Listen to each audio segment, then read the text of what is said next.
President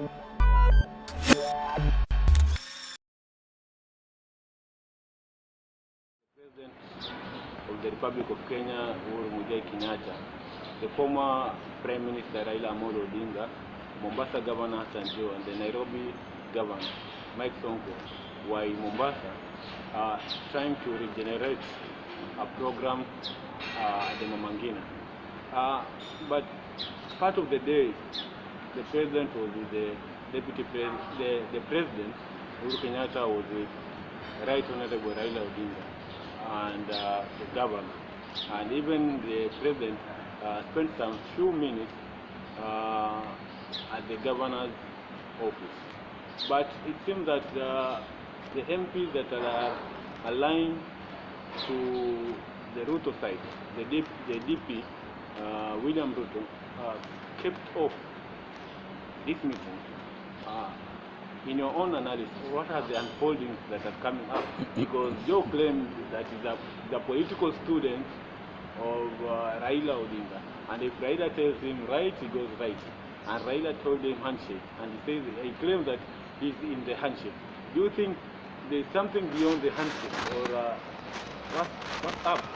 I think first of all, this needs to be interpreted within the context of the handshake, yeah,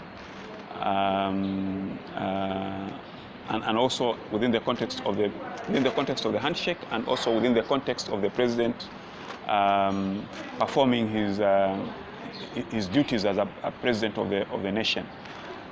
But something that you mentioned, which is significant, is that there were some leaders who were conspicuously absent from this function, particularly in Mombasa. A number of members of parliament were not present, and their absence, I think, can speak volumes. Particularly so because these members of parliament are associated with the camp of the deputy president, which basically means that this function, or by the national government and the county government, excluded other leaders from the coast or from Mombasa on the basis of their affinity towards the handshake. It appears that those who do not seem to support the handshake because they are on the side of the deputy president were not invited to the function, or they did not want to attend the function because it is associated with the people who are supportive of the handshake.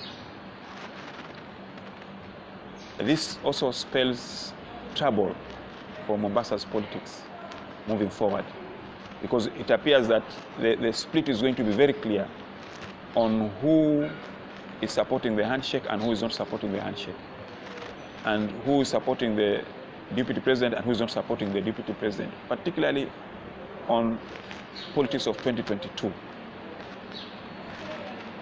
It would also mean that the next time that the president would be in Mombasa, then it will only be accompanied by politicians who are supportive of the side of the handshake, or the side of Raila Odinga. So you can already see the split between those who are siding with Raila Odinga and the handshake, and those who are on the side of the deputy president. Because this whole idea of the handshake, it appears now that it is an effort to exclude the deputy president from Kenyan politics or the politics of 2022. It's the likelihood that the handshake, one of its outcomes would be to minimize the political influence of the deputy president, is very clear from these kinds of events like where you find local politicians associated with the deputy president do not participate in functions like the regeneration of the Ngina Drive recreational area.